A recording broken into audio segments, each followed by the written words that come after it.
wabarakatuh. Waalaikumsalam warahmatullahi wabarakatuh. Cuma kita aja deh yang jawab. Gak ada yang jawabnya. Gak ada. Assalamualaikum warahmatullahi wabarakatuh. Studio 1. Waalaikumsalam warahmatullahi wabarakatuh. Luar biasa kali studio 1 nih. Ngerti ya Nadia.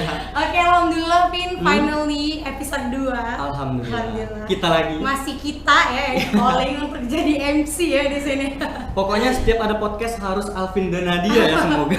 Dipaksa Iya. ya jadinya. Makanya kalau mau gantiin kita yang Nadia untuk teman-teman semuanya masuk dong ke Univers Medan Area. Khususnya Biar- Fakultas Hukum ya, Vin. Benar sekali Nadia. Oke. Jadi Nadia, hari ini di episode kedua kita kan tagline-nya sesuai dengan tagline minggu lalu, Oke. ngaji, Oke. ngabuburit jajan ilmu. Di episode kedua ini kita mau jajan ilmu apa nih? Nah, di episode kedua ini kita mau ngaji atau jajan ilmu terkait utang piutang. Aduh, takut lah kalau bahas utang piutang. Agak lari serem terus. ya kan? Banyak yang lari soalnya kalau bahas utang Nadia, kok dibahas. Iya bener banget. Untuk teman-teman yang lagi bayar utang gitu. Aduh, yang mau beli baju lebaran tahan Iya. dulu, bayar dulu utangnya. Solo dulu. Oke, enggak, bukan bahas utang itu. Bukan bahas soal itu ya, utang teman-teman. Jadi ya. bahas apa Nadia? Nah, tapi terkait dengan penagihan utang melalui skema gugatan wan prestasi dan permohonan penundaan kewajiban pembayaran utang atau PKPU. Panjang seperti Panjang. skripsiku. Kayak judul skripsi Iya, kita ya, makanya Ben. itu. Tapi semoga kita akan membawakannya lebih fun seperti warna baju Nadia, teman-teman. Baju apa Cerah. juga Oh iya, sama. sama baju kita. Sama kayak Cerah. background kita di belakang ya. Pokoknya nggak usah tegang-tegang kali, Iya. karena kan juga speaker kita kali ini datang jauh-jauh Jauh dari mana tuh pinjam? dari ibu kota Nadia, Oh. yang lama. Oh, Bukan ibu yang kota baru lama ya? yang baru. Oh iya, karena udah ada 2 ya? Iya. Jadi Nadia, untuk mengefisiensikan waktu, kita akan mengundang seorang alumni kita. Oh. Nadia. Jadi kita akan kedatangan alumni Fakultas Hukum Universitas Medan Area yang juga merupakan seorang advokat, merupakan kurator Iya. dan juga pengurus dari kurator tersebut Nadia. Wow, luar biasa banget ya alumni Huma ya. Nah, kita Wow. lebih bangga nih. Iya, dan mudah-mudahan teman-teman dan kita juga sekarang juga udah termotivasi banget Iya, ya iya. sama narasumber kita yang akan kita panggil dan menemani kita pada podcast kita kali ini. Benar sekali. So, teman-teman, kita panggilkan aja. atau sebenarnya ada informasi sih yang lebih penting. Apa tuh informasinya? Jadi ingat nggak sih yang reward minggu lalu? Apa? Nah, Oh, jadi kan iya, kita iya, dapat bener. reward nih ya untuk 10 orang yang nge-up ke story gitu kan Nadia. Jadi udah ada banyak excited kali teman-teman semuanya untuk mengetek nih dan Oke. mengikuti ketentuannya. Tapi ada beberapa teman-teman yang mohon maaf kurang beruntung karena tidak mengikuti ketentuan Nadia. Iya, benar gitu. banget. Harus sesuai ya Benar. ketentuannya. Jadi ada beberapa yang udah kita lock untuk memenangkan reward yang nanti akan kita umumkan di akhir acara. Oke, back to topic. Mungkin teman-teman di tengah-tengah acara kita ini ada lagi rewardnya, kita nggak tahu ya. Ada THR dari Nadia kali ini mungkin. Atau dari narasumber kita Oh gitu. iya ya, aduh, segan kali Oke. kan. Oke. So harus pantengin kita ya dari Benar. awal hingga akhir ya, mudah-mudahan dapat rewardnya. Benar sekali. Benar banget. So kita Langsung panggil aja. aja lah ya, Mhm. biar nggak usah lama-lama Nggak kali usah gitu. lama. Oke, Oke, Nadia. kita panggil ini dia abangda kita, Muhammad Hafiz SHMH. Silakan Abangga. Apa kabar nih Bang? Gimana nih bang? Kabar baik, sehat selalu. Gimana puasanya bang, lancar? Puasa sampai saat ini lancar terus. Alhamdulillah. Nah, maksudnya kalau nggak lancar kita mau minum Bang.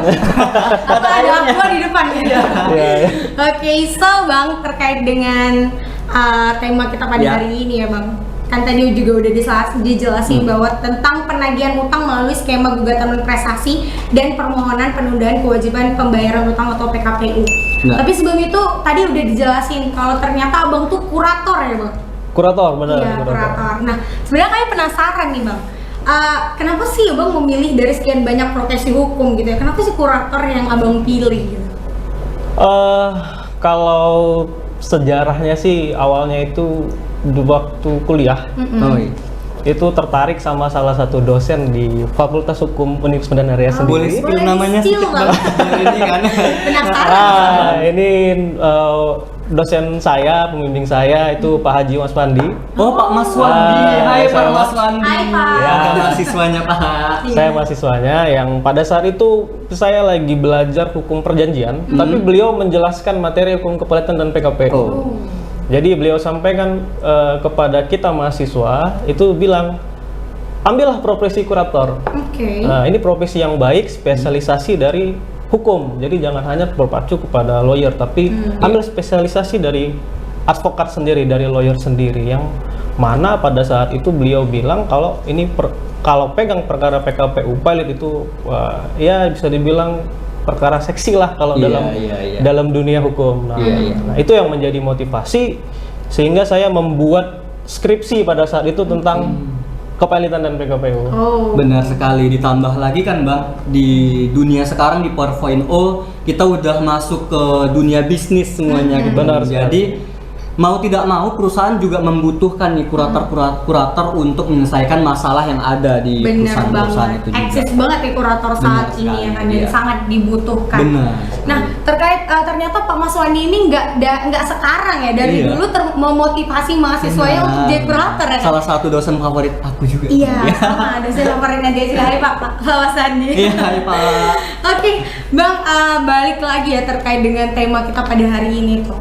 Sebenarnya kalau kita ngebahas tentang penagihan utang gitu ya, Bang, terkait Abang juga kurator, gimana sih sebenarnya syarat-syarat agar suatu utang itu dapat ditagih gitu, Bang? Ya, kalau syarat-syarat utang itu dapat ditagih adalah ya kita harus melihat perjanjiannya dulu. Oke. Nah, biasanya utang piutang itu bisa lihat dari perjanjian.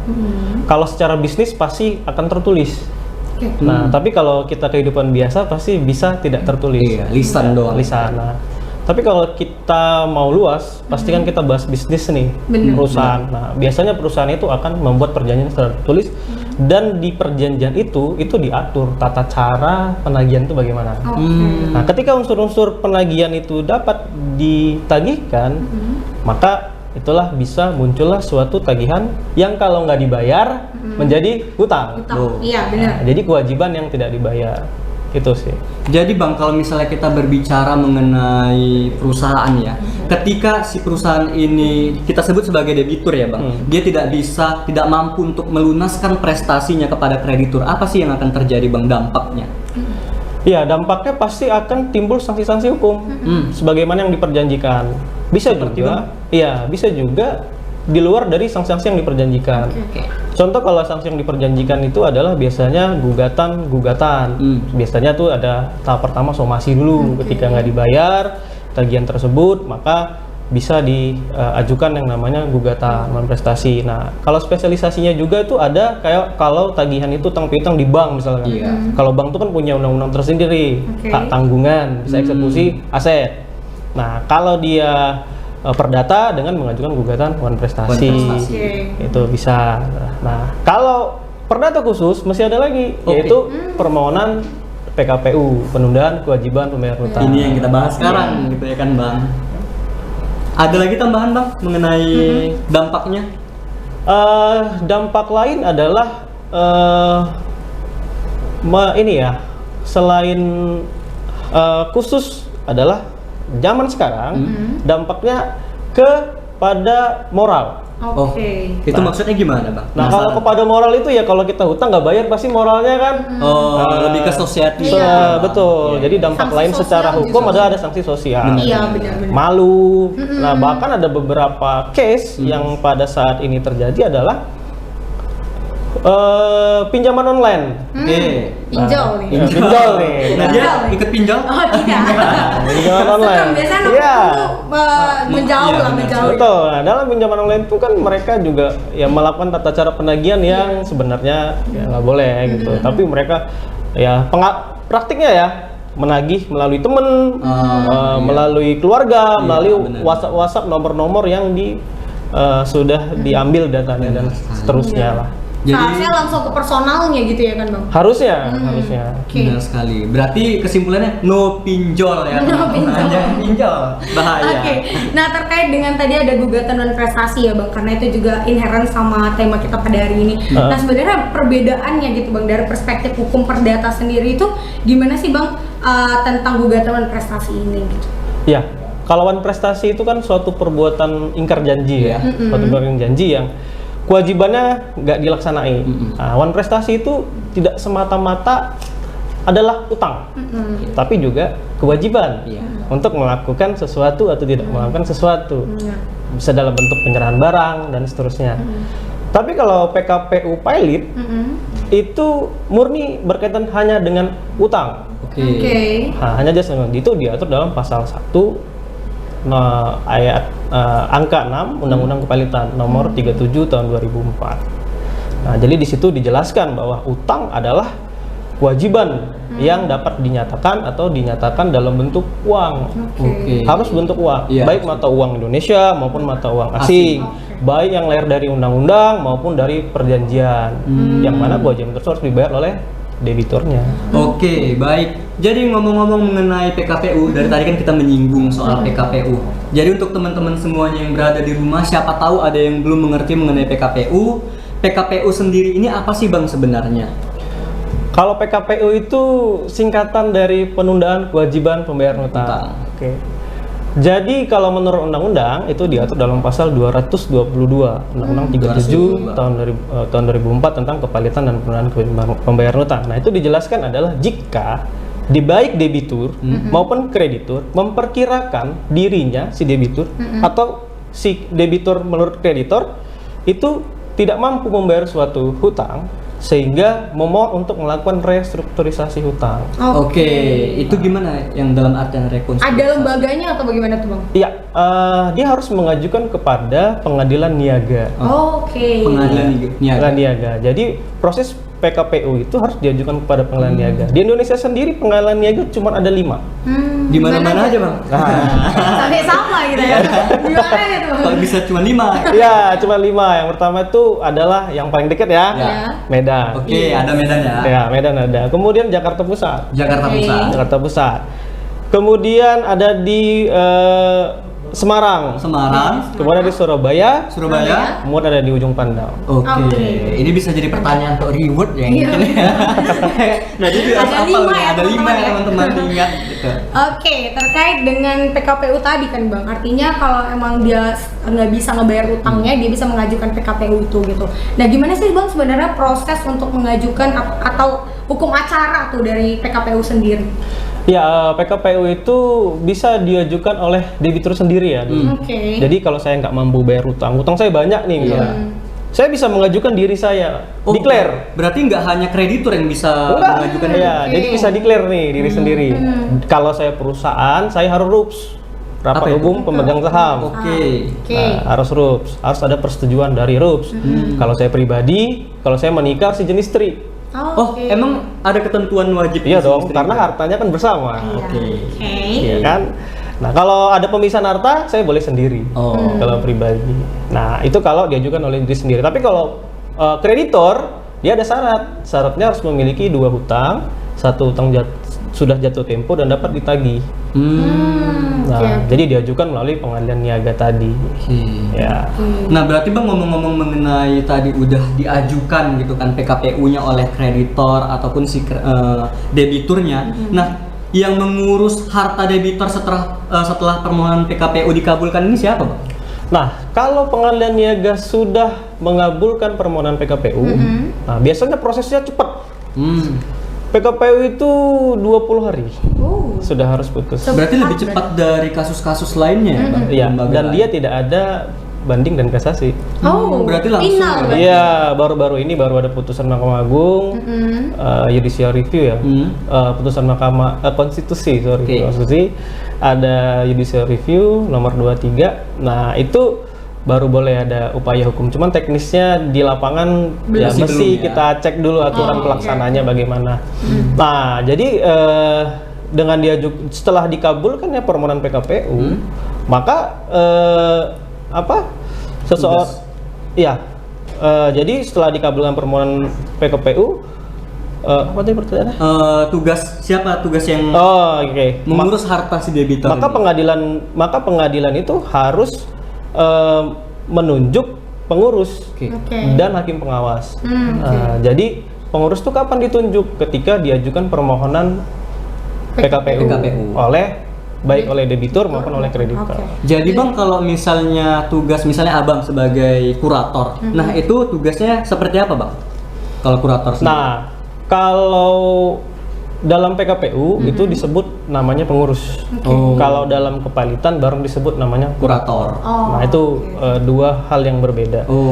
Nah, kalau dalam proses kepengurusan, bagaimana cara melakukan pengurusan sih? Nah, tugas kepengurusan itu adalah yang mengurusi harta dari si debitur.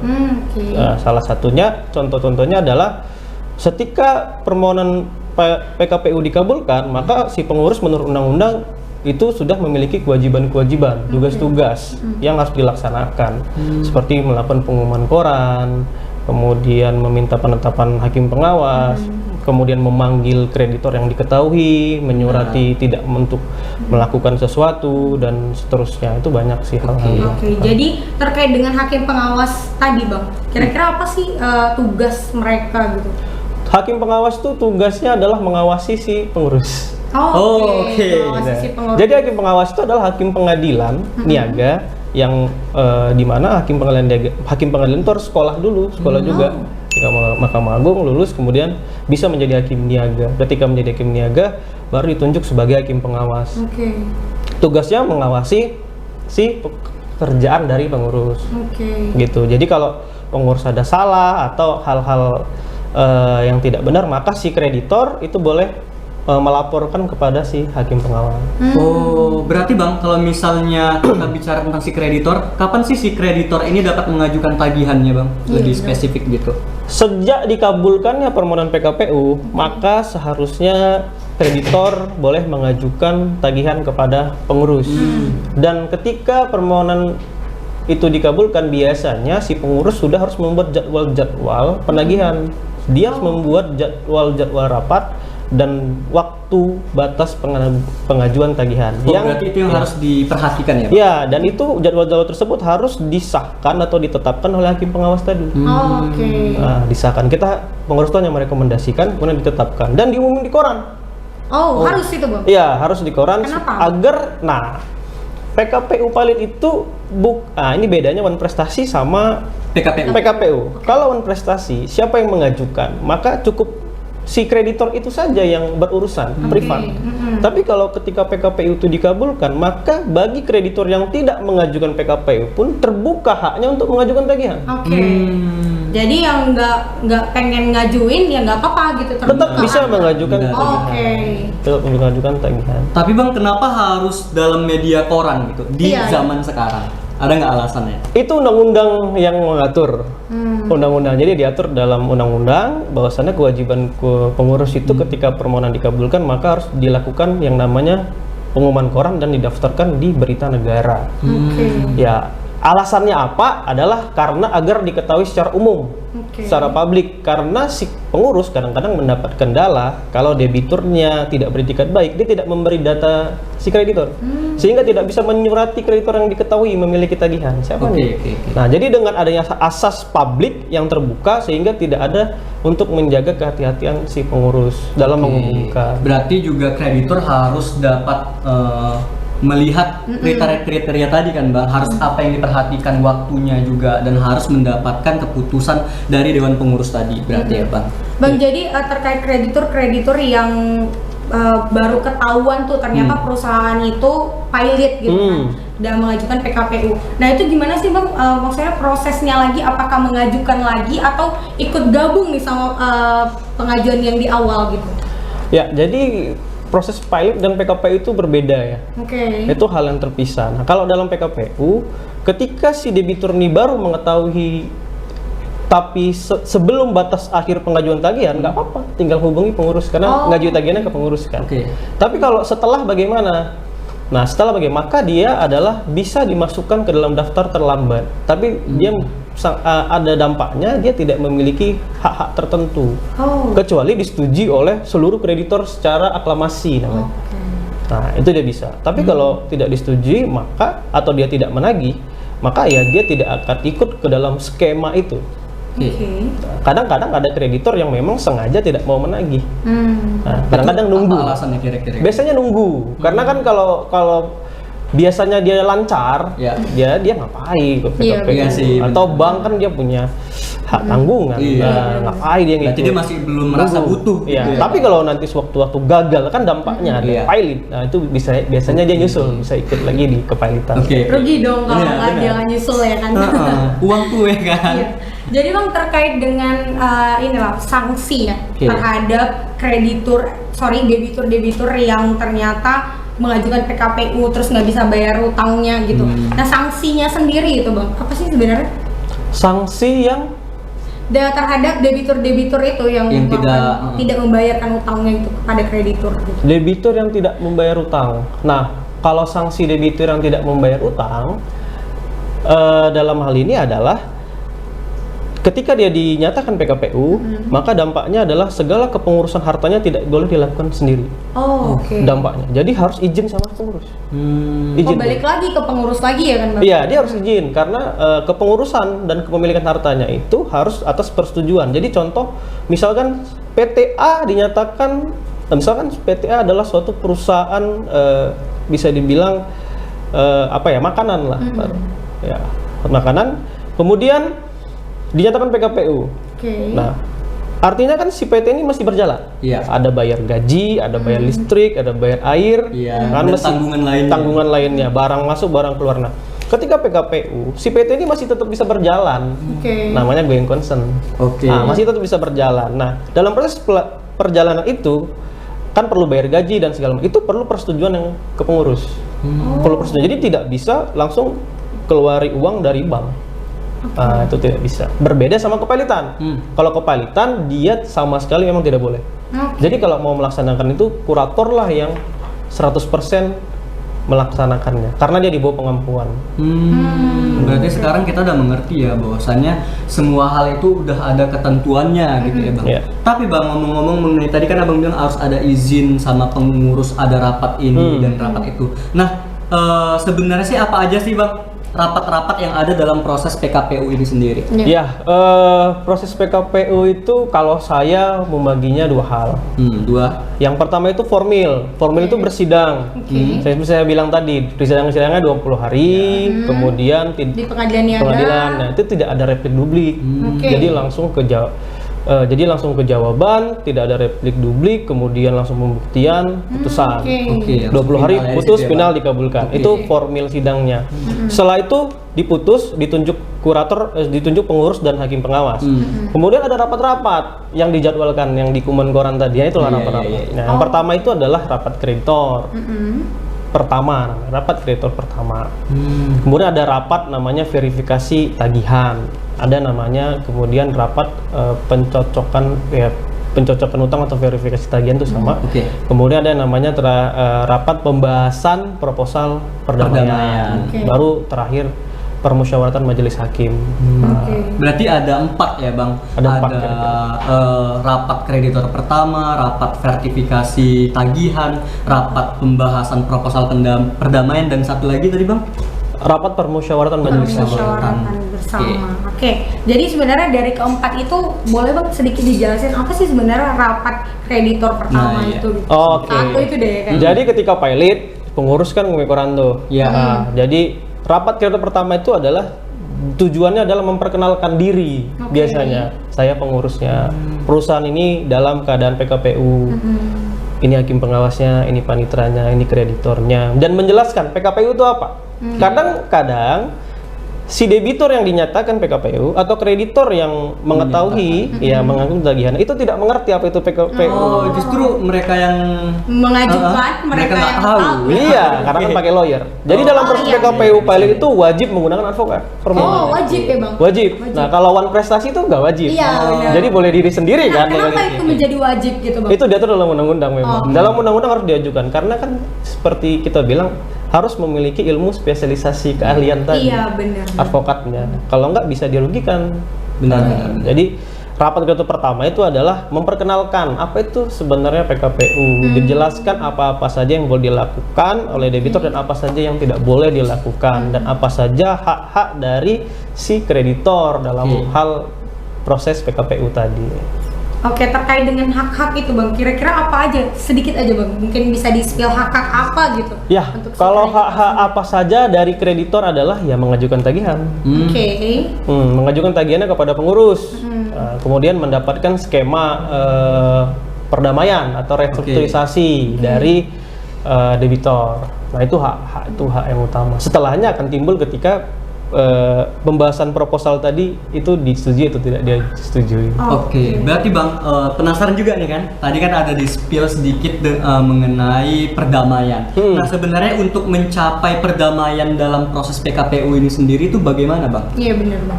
Kalau proses perdamaian itu adalah kita harus kembali ke debiturnya dulu. Oke. Ngaji proposal enggak? Kalau misalnya dia udah? Kalau dia tidak mengajukan proposal perdamaian langsung pilot. Oh, oke. Langsung pilot. Oke. Tapi kalau dia mengajukan proposal perdamaian itu akan diserahkan kepada kreditor untuk dipelajari. Biasanya itu berapa hari Bang? Itu diatur di dalam di dalam koran itu biasanya PKPU itu PKPU pertama 45 hari. Dalam tenggang 45 hari itu si debitur itu harus menyerahkan. Nanti ada jadwalnya di biasanya. Nah, setelah adanya itu akan dipelajari oleh para kreditor untuk dipertimbangkan. Tuh. Oke Bang, mengenai kita udah bahas panjang lebar gitu karena dia juga dan teman-teman mengenai bagaimana sih cara kita untuk melakukan proses ke PKPU ini sendiri. Nah, yang lebih penasaran Bang, biar lebih enak pembahasannya, ada nggak sih Bang satu contoh kasus yang bisa kita bedah nih Bang hari ini mengenai pengajuan PKPU ini sendiri? Yang benar-benar si krediturnya tuh merasa dirugikan atas debitur itu gitu Bang. Betul, iya. Jadi perkara PKPU itu ramenya ketika pandemi COVID ya. Benar sekali COVID ya. Karena perusahaan COVID juga turun. Lagi goyah-goyahnya ya kan Pak. Jadi 2019 belum ya. 2020, 2021 dan 2022. Nah, yang paling tingginya itu di 2021. Di pertengahan itu perkara naik 200 sampai 600 itu di persen. Itu kan tadi ada 5 ya Bang. Itu di satu tempat lembaga PKPU-nya atau di semua Bang? Hampir sih, hampir semua naik. Jadi menjadi apa ya solusi sepertinya, saya juga nggak tahu apakah menjadi solusi. Rame-rame semuanya pada PKPU. Iya. Jadi contohnya itu gimana Bang case-nya? Nah, kalau contoh kasus itu banyak ya, tapi nggak tahu nih apa boleh dipublish atau enggak. Atau nggak usah sebut namanya mungkin. Iya. Yang terbanyak itu adalah investasi. Oke, investasi berarti. Iya, itu investasi. gimana Bang? Itu investasi itu lagi rame, bahkan sampai sekarang juga masih ada kan dampak-dampaknya nih ya, masih dampak-dampaknya masih banyak. Nah, jadi itu di 2000 saya ya dan tim itu di 2020 2021 itu lebih banyak megang kasus investasi, koperasi itu pada di PKPUI karena tidak bisa melaksanakan kewajibannya kepada para kreditor. Itu udah selesai semua kasus atau hanya beberapa yang udah berjalan Bang? Gimana itu? Ini hampir rata-rata itu sudah ada yang berdamai sih. Jadi memang di PKPU targetnya kan PKPU itu soul jiwanya itu adalah perdamaian. Perdamaian. Jadi mereka saat ini sedang menjalani skema perdamaian itu. Oke Bang, jadi skema perdamaian itu berapa lama sih? Tergantung dari kesepakatan pada saat pembahasan itu. Oke. Oh, berarti seperti dipertemukan dalam iya, betul. Difasilitasi oleh pengurus. Jadi pengurus memanggil, ada jadwalnya, kemudian kreditor dikumpuli. Kan tadi diserahkan tuh proposal dipelajari. Nah, misal contoh nih, isinya gimana sih kira-kira gitu nih. Penasaran nih. Contoh. Saya punya hutang misalkan. Saya debitur nih, Mas Alvin kreditor. Si Nadia juga kreditor A, kreditor B. Nah, saya sama Mas Alvin punya hutang misalkan 3 miliar. Nah, sama Nadia 100 miliar. Kan nggak seimbang nih. Dan saya flowchart usaha saya pasti kan juga belum tentu sama nih ya. Mungkin di Alvin saya bilang, saya cicil ya, Mas Alvin 5 tahun. Setuju. Ya, tapi ke Nadia nanti saya juga nggak mungkin 5 tahun. Iya dong. Saya bilang, Nadia boleh ya 10 tahun. Dapat grace period ya. Nah itu namanya restructure.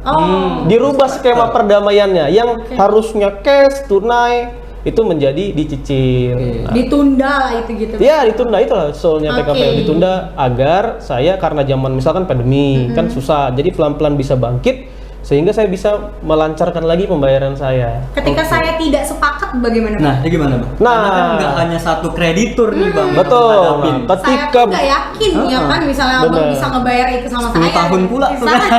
Misalnya ya kan. Nah, disitulah memang kita harus memiliki keahlian ya, baik sebagai advokat maupun sebagai Oke. pengurus. Kalau pengurus ya memfasilitasi. Tapi kalau kita jadi advokatnya debitor maupun kreditor, di situ Iya. kita memiliki keahlian. Keahliannya apa? Kalau dari kuasanya si debitor, otomatis kita targetnya kalau memang berdamai ya, menghimpun suara, mempercayakan kreditor supaya Iya. ini klien saya bisa bayar. Kepercayaan berarti. Nge-brainwash lah ya. Iya, betul. Nah, kalau dari kreditor, gimana kita mendapat pembayaran yang baik? Oke. Klien saya Baik, dapat cepat gitu ya. benar, benar. Nah, itu yang harus dikemas sehingga tidak berdampak kepada usaha kita juga mati. Oke. Karena nah kemudian nanti karena ramenya si kreditor tadi, maka undang-undang bilang harus dilakukan yang namanya voting, pemungutan suara. Jadi kan wajar tuh, ada yang setuju, ada yang nggak setuju. Iya, benar. Nah, bisa jadi kalau dalam prakteknya dicontoh nih ya, saya ditawari skema pembayaran 20 tahun, tapi umur saya sudah 70 tahun. Kan saya bilang 20 tahun lagi saya mati. Iya. Aduh, jangan sampai. Entah masih, misal, masih hidup entah nggak ya? Karena umur saya kan 90 tahun tuh kalau 20 tahun lagi kalau kamu cicil. Pasti nggak setuju dong. Pasti nggak setuju dong. Nah, maka dari itu dilakukan yang namanya voting. Ya karena juga debitur, ya memang itu mampunya saya. Iya. Oke. Gitu. Maka ketika deadlock, maka dilakukan oleh voting. Voting itu harus terpenuhi suaranya, kehadirannya setengah dari para kreditor yang mengajukan tagihan, dan harus 3/4 dari yang hadir. 3/4. Oke, Bang, berarti bisa disimpulkan. Sorry, 2/3. 2/3. Oh, 2/3. 2/3. Ada klarifikasinya. Klarifikasi. Oke, berarti bisa disimpulkan proses itu sama kayak proses musyawarah mufakat nggak sih, Bang? Benar. Ya, ini kan musyawarah mufakat. Nah, tapi itu produknya adalah perjanjian yang disahkan oleh hakim. Oh, iya benar. Nah, karena kan nanti berdamainya disahkan oleh pengadilan niaga tadi. Hakim yang mutus perkara yang awal itulah yang mengesahkan. Bang, ketika kedua belah pihak ini sepakat nih ya, tapi ternyata hakim nggak sepakat, itu gimana? Pernah nggak itu terjadi gitu?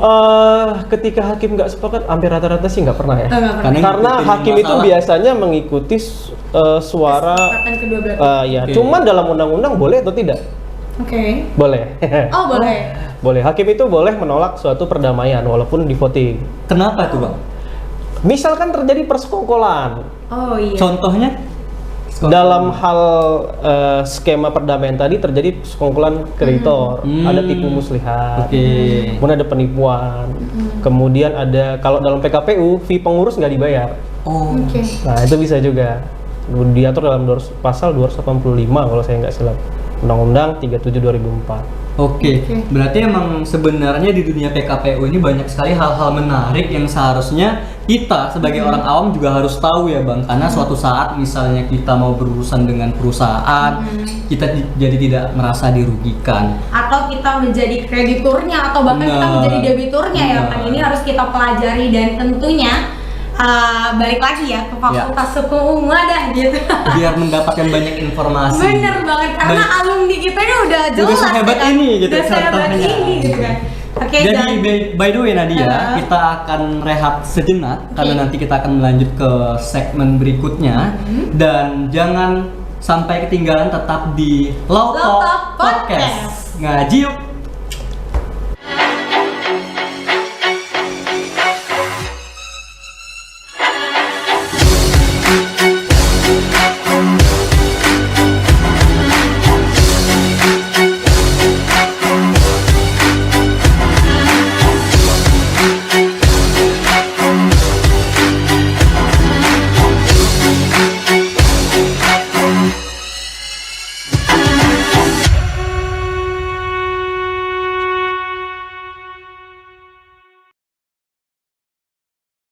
Welcome back to Law Talk Podcast. Ngaji yuk. Oke, ngaji yuk gitu. Ngaji yuk. Oke Nadia, untuk menambah semangat kita yang udah serius sekali dari tadi. Iya ya kan, karena pembahasan kita cukup menarik ya. Iya, menarik tapi juga menguras isi kepala Iya, Nadia. harus berilmu. Iya, benar sekali. Jadi serentak ya. Siapa nih? Oke, silakan. Oke, jadi kita akan memberikan reward kepada 6 orang yang akan mengikuti ketentuan yang akan kita kasih tahu nantinya. Oke. Jadi untuk 6 orang ini harus seperti biasa screen record ataupun screenshot acara kita podcast pada hari ini dan di-up ke story Instagram kalian masing-masing, serta Nadia harus diapain Nadia? Iya, dan jangan lupa story tersebut di kalau bisa tuh yang estetik ya, susah banget namanya. Estetik, terus jangan lupa teman-teman penggunaan bahasa juga kita perhatikan ya untuk mendapatkan reward kita kali ini. Dan tentu isi materi ini yang disampaikan oleh narasumber kita atau speaker kita yang udah jauh-jauh banget kayak kita undang tuh, meskipun alumni ya kan, akhirnya kembali lagi ke Fakultas rumah. Hukum, Iya, ke Fakultas Hukum. Dan tentu teman-teman jangan lupa di tag di @umabestari dan @hukum.uma dan apalagi Vin? Serta jangan lupa tag narasumber kita apa Bang Instagramnya? Iya, Instagramnya, Bang. Boleh kita spill. M Hafiz 13. M Hafiz 13 serta nggak lupa pula nih host-host kece yang berbaju cerah sekali seperti Sama hati kayak Nadia. backdrop kita Sama, ya. menyatu dengan backdrop. Ada siapa Nadia? @Nadia Hairi _E Dan @alvinjo _E. Oke, teman-teman jangan lupa hadiahnya cukup besar ya, Pin. 10 giga. Kira 10 juta ya. 10 giga ya, guys. teman-teman. Kuota internet lumayan untuk hari lebaran kan Iya, Nadia ada kuota. ngepost story ya kan. Benar sekali. Ngepost lontong, Aduh lapar. Lo kapan buka ya?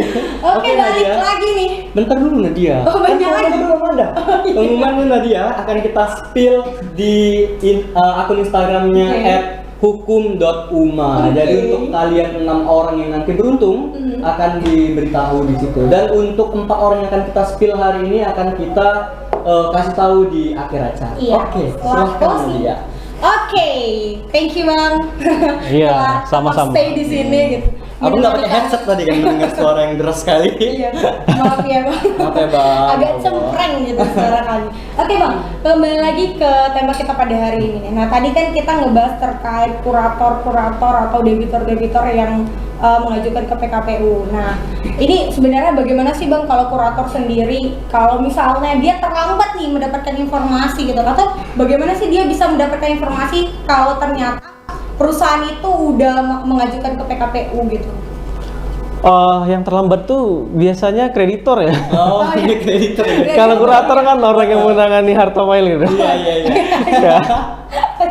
Nah, kalau debitur itu biasanya dalam prakteknya itu termasuk suatu kendala bagi kreditor yang kadang-kadang nggak tahu. Iya. Makanya itu biasanya debitur harus terbuka, harus jujur nih sama pengurus agar pengurus menyurati kepada kreditor yang mengetahui. Ya, sebenarnya tugas pengurus itu sudah ngumum koran, tapi kadang-kadang juga kreditor kan nggak baca koran. Iya.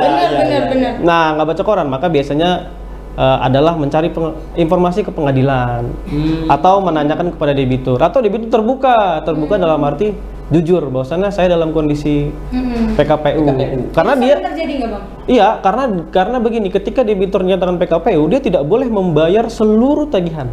Oh. Kenapa Bang nggak boleh bayar seluruh? Undang-undang yang mengatur. Oh. Dilarang gitu, dilarang. Perlu izin dulu sama hakim. Jadi karena kenapa? Undang-undang bilang tagihan-tagihan yang ada itu harus diajukan dulu kepada pengurus. Oke.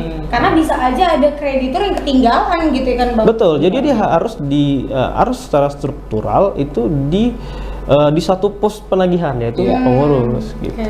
Jadi Bang, mengenai tadi kan keterlambatan mendapatkan informasi gitu. Nah kita nih back point of view-nya si pengurus. Nah apa sih kendala terbesar yang dihadapi oleh pengurus ketika mengurus masalah seperti ini Bang? Biasanya kalau mendapat debitur yang tidak beretikat baik, artinya tidak secara sukarela atau tidak rela dinyatakan PKPU. Oke. Nah kita itu mendapat kendala adalah informasi, karena ketika PKPU kita harus meminta informasi berapa data kreditur, berapa banyak karyawannya, akte pendiriannya mana. Biasanya kita meminta dokumen.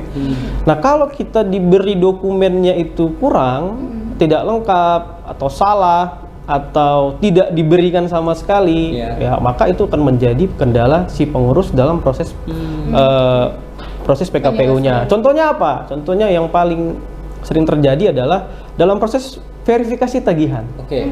Verifikasi tagihan hutang piutang itu kan diverifikasi. Misalkan Mas Alvin tadi nagihnya 3M. Iya. Tapi di bukunya si debitor bisa jadi tidak 3M. Berarti itu masalah juga ya? Iya, bisa jadi debiturnya menolak karena merasa udah dibayar atau bagaimana dan segala macam. Ada beberapa atau adalah tagihan yang belum layak ditagih. Nah, misalnya belum layak ditagih sehingga tidak boleh dong ditagihkan atau seperti waktunya yang belum saatnya. Betul. Karena nanti ujung-ujungnya biasanya berdampak kepada yang namanya voting.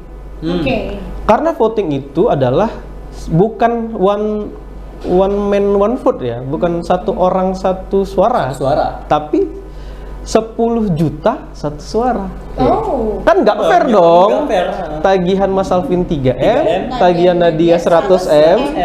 Suaranya cuman sama gitu ya kan? Iya, jadi undang-undang mengatur satu suara 10 juta dapat suara tambahan kalau melebihi 5 juta. Nah, jadi contohnya kalau dia 11 juta, maka dapat satu suara. Tapi kalau 15 juta atau 16 juta kan melebihi 5 juta kan, nggak sampai 20 juta, maka dapat 2 suara. Berarti adil juga ya Bang untuk pengambilan voting melalui berapa jumlah dirasa adil uang seperti atau itu. utang itu gitu ya. Benar. Jadi Bang, untuk mengatasi masalah-masalah seperti yang Abang bilang, itu solusinya gimana Bang? Kalau dari Abang sendiri, pendapat Abang? Nah, kalau kita biasanya tetap jalan aja secara hukum, artinya kurator itu, pengurus itu memiliki hak mengakui atau membantah tagihan. Seperti kalian bilang, boleh nggak menolak tagihan? Boleh nggak menolak? Nah, dalam undang-undang bahasanya nggak menolak. Dalam undang bahasa membantah. Jadi membantah kalau menurut pengurus itu belum yakin bahwasan tagihan ini benar atau diada-ada, dipalsukan atau dibuat-buat. Nah, itu pengurus boleh menolak. Boleh meminta bukti-bukti dulu sehingga diajukan. Gitu. Teman-teman, luar biasa banget ya pembahasan kita pada hari ini ya. Kurang loh ini 30 menit sebenarnya ya kan, cuman karena waktu kita juga nggak banyak, bentar lagi aja nih kayaknya teman-teman, dikit lagi. Iya, mungkin teman-teman udah nyiapin takjilnya ya kan? Udah ada risol di depan mata sambil tapi jangan buka dulu, tunggu aja. Nah, oleh karena itu mungkin kita bisa lah closing ya Bang. Dan dipersilakan untuk Abang kira-kira closing statement dari Abang sendiri terkait tema kita pada hari ini tuh apa? Closing statement pertama adalah memang belajar PKPU pilot itu tidak bisa secara singkat. Harus secara menyeluruh. Artinya yang disampaikan hari ini itu hanya masih kulit-kulitnya doang, yang masih kulit-kulit doang. Kemudian bagi teman-teman mahasiswa, teman-teman Fakultas Universitas Hukum, Universitas Medan Area, setelah lulus misalkan ingin menjadi advokat, maka disarankan untuk mengambil spesialisasi di bidang hukum. Jangan hanya advokat saja. Benar, karena di zaman yang sekarang tadi, yang mau 5.0 tadi, ya kan, nah itu memang harus memiliki suatu keahlian khusus dalam bidang hukum. Jadi bukan hanya sekedar advokat, tapi harus spesialisasi, misalkan di kepailitan, hak kekayaan intelektual, kemudian ada pajak, kemudian ada pasar modal, hukum pertambangan, banyak sekali yang ada di dunia hukum. Sama seperti dokter umum gitu kan. Nah, akan lebih mahal jika saya sakit jantung, saya nggak mungkin diobati sama dokter umum dong. Saya harus ke dokter jantung gitu, spesialisasinya. Sama ketika kita sakit tentang PKPU pilot, dia datangnya sama kepada advokat yang spesialisasinya di bidang kepailitan dan PKPU gitu. Luar biasa banget ya teman-teman. Jadi choose one ya, pilih lagi, misalnya kita milih advokat tapi pilih lagi spesifiknya kemana. Agar, karena memang itu dibutuhkan ya sekarang ya. Kita juga membutuhkan bibit-bibit unggul nih kalian, teman-teman yang ada di rumah, untuk mempersiapkan diri untuk memilih apa saja sih profesi yang akan kalian ikuti nantinya. Seperti contohnya Bang Hafiz sendiri, seorang kurator yang kita juga bangga gitu, kita berhadapan dengan Bang Hafiz, dengan alumni kita juga yang udah sukses ya Bin. Mudah-mudahan gelar. Amin. Oke teman-teman, berakhir sudah ya pertemuan kita di podcast ini di ngaji ngabuburit jajan ilmu, tapi oke. Nadia, kita akan melunasi prestasi kita nih Bang. Oh, iya. Di minggu lalu kita ada prestasi apa Iya, ya? ada janji, Janji. Ya? Ada perjanjian Yang ya. harus ditepati. Iya, Oh enggak, benar. kita dituntut nih Nadia. Oke. Bukan ke PKPU ya? Jangan. Oh, iya, oke. Bahaya. Oke. So, Teman-teman, kita akan mengumumkan 4 orang yang beruntung yang sudah sesuai dengan ketentuan yang telah kita berikan di minggu lalu Nadia, seperti penggunaan bahasa, isi materi, dan keestetikan yang paling penting nih menurut Nadia ya. iya, dan teman-teman yang mendapatkan reward sebesar 10 GB 10 giga ya teman-teman, bukan 10 Pulsa juta. internet. Oke, siapa aja nih Pip pemenangnya? Yang pertama ada M_Ibnu Siregar. Oke, boleh dong tepuk tangan dia satu. Oke, ini dia pemenang kita yang kedua, ada Arwana Nurta. Yang ketiga ada JNSXZ7. Agak susah ya yang ini. Dan yang terakhir nih ada Oha.Adelia.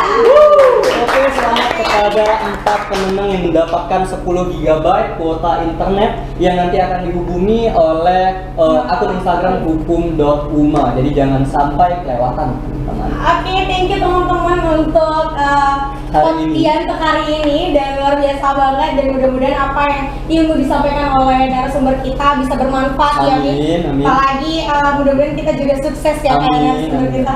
Oke, thank you guys. So Jangan lupa juga saksikan kita di seri-seri Law Talk Podcast berikutnya di luar bulan Ramadan ini Iya, Nadia. benar Karena kita banget. akan menemani teman-teman semuanya. So, teman-teman, terima kasih sudah menyaksikan podcast ini, dan terima kasih Terima juga kasih kepada juga Sama-sama. kepada Bang Alvin, Hafiz, Nadia. SHMH, dan jangan lupa untuk menyaksikan seri-seri selanjutnya di Law Talk Podcast. Ngaji yuk. Bye.